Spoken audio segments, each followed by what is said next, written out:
Hello everyone, this is Hank. I'm back for another episode of the Canon EOS RP menu items. So today we are going to talk about the menu shoot 4. Okay, the first item on this is white balance. White balance is a pretty important topic to understand. Getting the white balance correctly will save you a lot of time.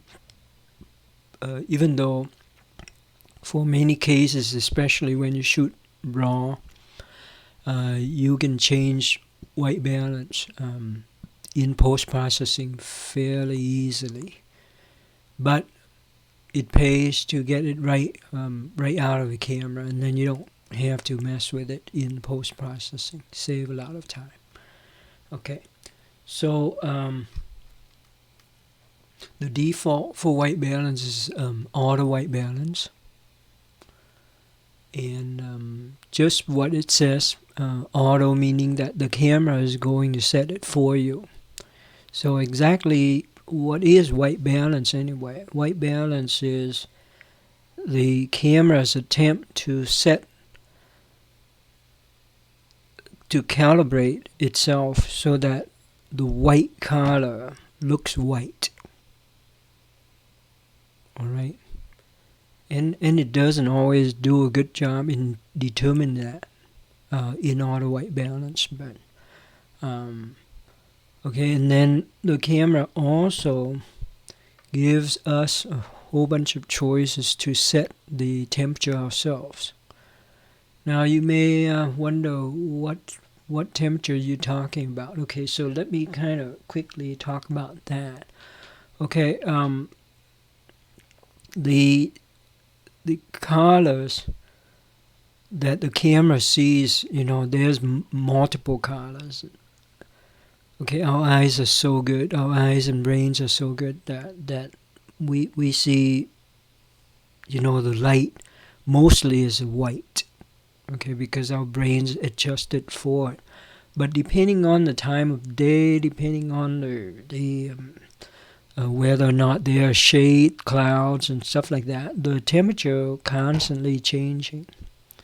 And in photography, we use the color, the white balance as temperature.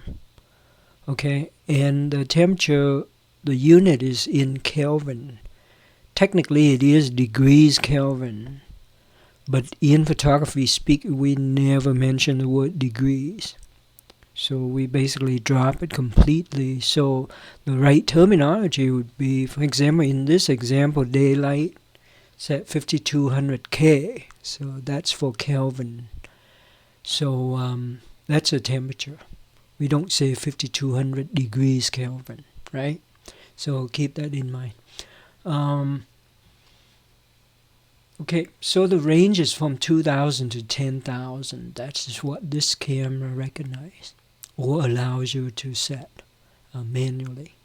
Now in auto white balance, it goes from 3,000 to 7,000 only. Okay, so here it doesn't go beyond that, but manually you can set it from 2,000 to 10,000. So that's another tidbit of fact. Okay, so here you can set the, it's preset for you, daylight, to approximate the daylight outside. And so when you're in the shade, the light is a little bluer, and, bluer is higher in temperature. More yellow or amber is lower in temperature. So that's how it works. So in cloudy, in the shade, it's bluer. In the clouds, it's bluer than the daylight, but it's less than the shade. Okay, and then indoor, when you use light, tungsten light, typically the round bulbs that we use in the house, and it's got a warm glow, right? Yeah, that's 3200. So the light is pretty amber yellow. fluorescent light is a little bit better, more blue, more white than yellow, but it's still pretty low, 4,000. And the flash is depending on the flash unit that you have. Typically is around 6,000, so it's almost matching with daylight. Some of them are daylight, some of them are 6,000, which is cloudy. Okay, so it's a little warm, maybe a little brighter or whiter. Okay, and then here you can set the custom. Now I'm going to have a separate video talk to you on how to set the custom white balance. Okay, it deserves its own video. And then you can also set the temperature yourself. Okay, and normally I would say that auto white balance I find is pretty good. It's not perfect. I have pretty good experience with it. About 90% of the time, auto white balance is very acceptable. So you don't really have to change much in post-processing. Now there's this 10% that is really messed up. Okay, and I recommend that if you are not an expert on white balance, you should shoot in RAW, because RAW, even though it records the white balance data within the RAW file, right? With a RAW file in post-processing, you can change the white balance to anything you like. Okay, and then you can do that. Now, if you shoot in JPEG, there's a certain range that beyond that, your white balance is going to be all messed up. So you can change maybe 1,000 degrees each way, go less and go higher. But more than that, your color is going to be completely off. So I recommend that you start out shooting RAW. It's easy. If you make a mistake, you can change it in post without much of a problem at all. Okay, so with that, let's talk about the auto white balance and auto white balance W. Okay, so as you can see there, when you press the info button, then you can change that. Okay, so you can change between AWB and AWB-W.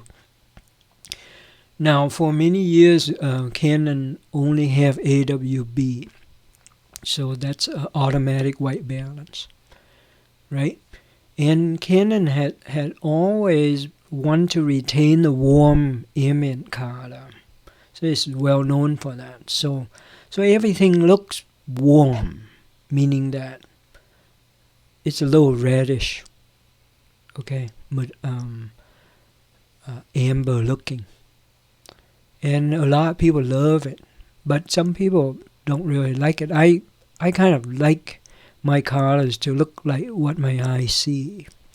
Now, auto white balance tend to make everything a little bit more red than I would like. So now the last few years, and I don't remember exactly how many years ago, but recently, Canon added this feature called AWB-W, which is white priority. So basically, it tries to reproduce the white.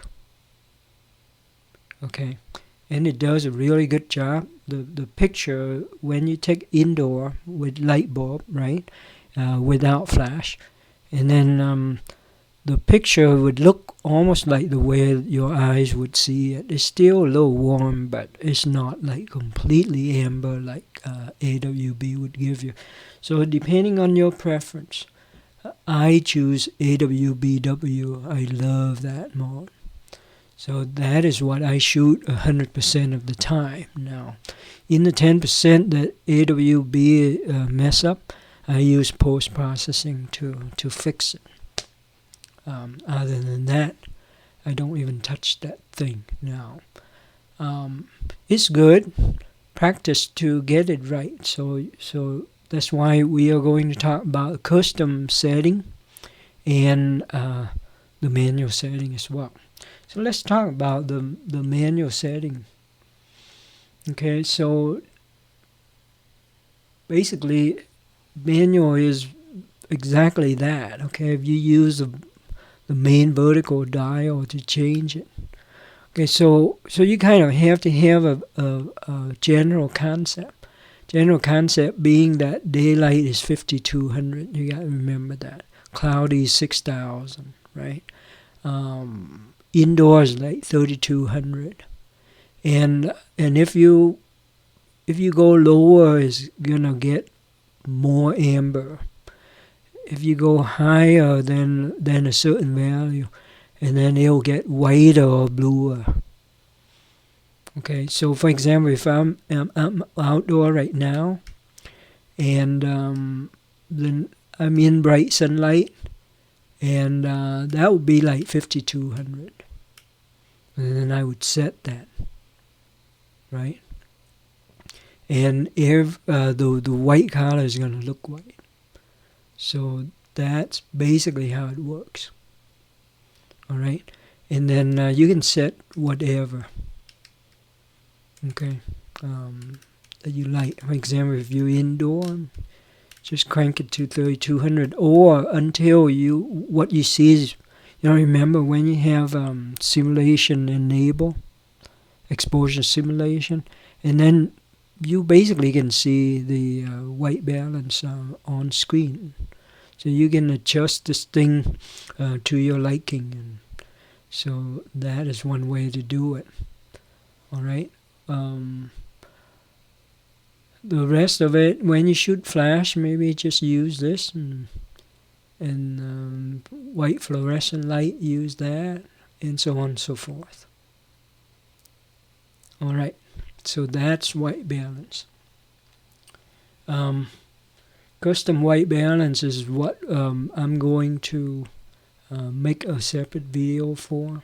So once you set the white balance already, you can go and choose it basically. Oh no, this is the method of getting them, setting the white balance. Okay, which we're going to do a separate video on. So we're going to skip that.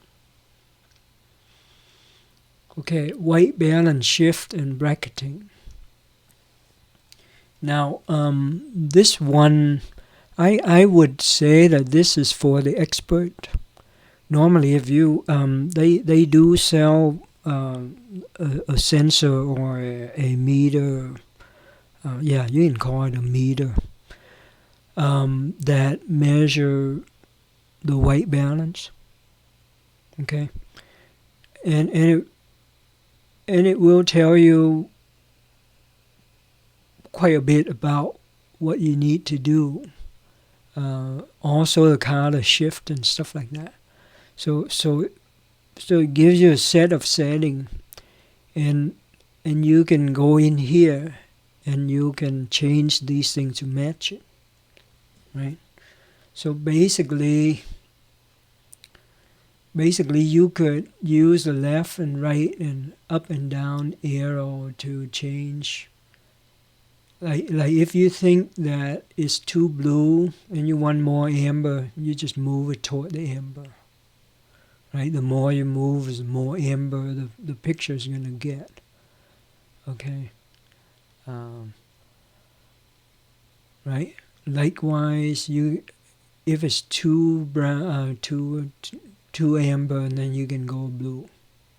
Right? That's the horizontal axis. You can also do the green and the magenta. This is how you adjust the color cast. Right? You can do a combination, of course. Like that, whatever, right? Okay, so that is basically the white balance. All right, now there's another thing called a bracket. Okay, what exactly is a bracket? Now it tells you to use the quick mode dial to set it. So basically, and you see 3, right? Now if you go to the right, is spread it out in the horizontal axis. Now if you go to the left, you're gonna go vertical. Okay, and it only let you do 3 vertical and 3 horizontal. Okay, -3 plus 3. That's a maximum. So default is right in the middle. So what exactly is bracketing? Bracketing is very similar to the exposure bracketing. Okay, it allows you to take 3 pictures at different settings. For example, if I set it like this, right? So it's going to take a picture right in the middle, the normal picture, and then one picture, it would increase the amber to the right, and then one picture is gonna increase the blue. Okay, so when you press the shutter button once, take a picture, it actually, if you have this thing activated, it'll take 3 pictures at a single press of the shutter button. Okay, and then it'll gives you different white balance setting. So when you're unsure what the picture look like, and you see, you can always change it in post, but some people don't use post processing. In that case, bracketing is going to give you 3 pictures so that you can pick the one that you like. All right, and that's about it. Now, I recommend that you reset that after each use, and if you want to clear everything, you can just press the delete button, the trash can button, to clear all of it. Okay, that's a good idea because I was messing around with it. Okay, so we're done with that. Now again, this thing is fairly advanced. You don't really want to mess with it unless you know what you're doing. Normally, you wouldn't know what to set until like you have some aftermarket metering devices that will tell you how all of that should be set. Okay, now down to this color space here. Okay, color space is basically the color